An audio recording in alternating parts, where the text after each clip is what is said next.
Okay, I know what you're expecting. Halloween is soon, so you're probably gonna talk something Halloween themed. What is a Santa? Okay, yeah. It is a very long way from Christmas. But I just want to get this down because at this point, people are not only purchasing things for Halloween and Thanksgiving, they're purchasing things for Christmas. So, what is a Santa? Santas are not real, obviously, Andrew. Do you not know that? I understand that.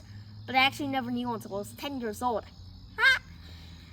But here's something that is real weird that I have to tell you. Nobody knows what Santa is. What? Isn't he just a fake weird action figure thing that we teach the kids to give them an excuse for doing good things? Slightly, yes, maybe. But actually, for some people, it's something different. If you go back in time, Santa was just a bishop who could perform miracles. Like every other bishop, because bishops had the word of God. So basically that wasn't very awesome for them. You could just call up any single bishop and they would probably pop up with their weird magical tendencies and save your ship from sinking, or place some gold nuggets inside of a sock that you're hanging to dry over a fireplace. So that's not very cool, but that was special at the time because there were not yet actually many bishops who were talked about as much as the guy named St. Nicholas. His name is St. Nicholas not because he's a saint, but because we called him so. St. Nicholas probably never existed. Santa Claus, as you know, doesn't exist. So St. Nicholas also doesn't exist. St. Nicholas is actually an idea in our head. St. Nicholas, even though we present him as a historical figure, isn't real. Just like Santa, St. Nicholas is a myth. But then let's go even back forward to the world of myths. Let's lean away from the historical figure because the historical figure, we will not find anyone who dresses up as a Coca-Cola bottle and shoves down your roofs, commits a couple crimes, and shoves a bunch of boxes underneath a tree that happens to be growing in your house, and then leaves. There's nobody who can do that. There's nobody who has flying reindeer and a little sled thing. So let's move out of the historical reality, and let's go into the mythological reality. Here we find a very, very strange story. It is similar to that Japanese myth of the slit-faced woman, but instead of murdering people, it's freezing them to death. And what happens next is very strange. The tale goes a lot like the famous story where two kids go out into the woods because they were kicked out. They nearly get eaten by a witch, but then they kill the witch. But instead it goes like this.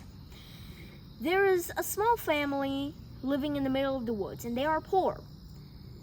One of the kids was the hardest working, and she was also the oldest. But there was also a younger daughter who was loved by the parent. But the older daughter was hated by the mom. And the father was very submissive to this mother. One day, the mother was like, "You know what? Get the cat out!" and kicked her out of the house. In the woods, she was left to starve to death. When she started praying, some trees started snapping and some monkey was jumping across the woods. He had a beard and looked very weird and was cold and had blue eyes.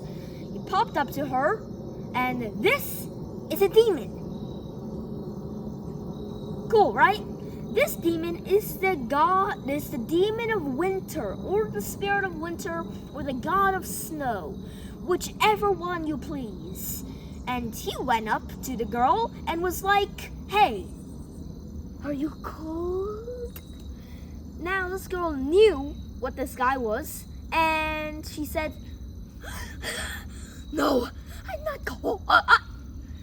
So then he came closer, and she could feel the disgusting breath making her feel colder. Her blood started freezing, and he asked one more time, "Are you cold?" No. Then he came so close that she could barely even move any of her limbs. Most of her blood was already frozen, and her bodily fluids were also nearly frozen. She was nearly dead. And when the demon asked the last, "Are you cold?" she said no. And then the demon was like, "Okay, good. Here's a fur jacket and a bunch of presents. Now you can be warm, and here's a turkey for you to eat and stuff, and bye." Then when the dad came out to go fetch the dead body, they found a very, very alive girl. So the mother sent her younger daughter out, who was obviously dumber, out to go get the same presents. And then she said yes every 3 times, and then she froze to death, which is pretty bad for the parents. And the end, it ends with one person dying, and the other person who was supposed to die did not die. And that is one of the earliest tellings of somebody remotely like the modern Santa Claus. But now, let's go even forward in time to go to the business empire. Coca-Cola was a very successful business, but yet it still did not have anything to represent it during Christmas. As you know, Coca-Cola is a cold drink, and if you drink it warm, it doesn't have the Coca-Cola flavor to it. So, whenever the winter months and Christmas came, Coca-Cola sales plummeted. So they had to find a way, just a simple way of trying to advertise for Christmas.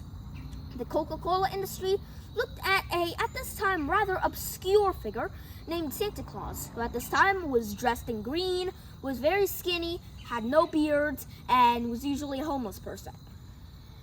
So they took him, changed his outfit, made him gain like 50,000 pounds, gave him a beard, gave him a wife, gave him a nice name.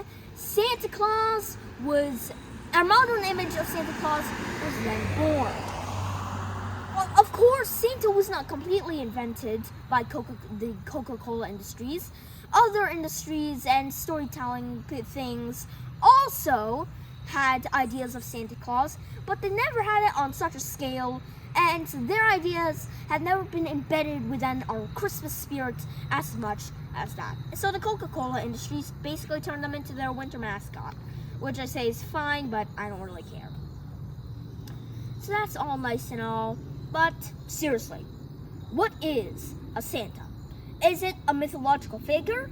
Is it a mythological/historical figure? Is it just an excuse for us to make children behave better?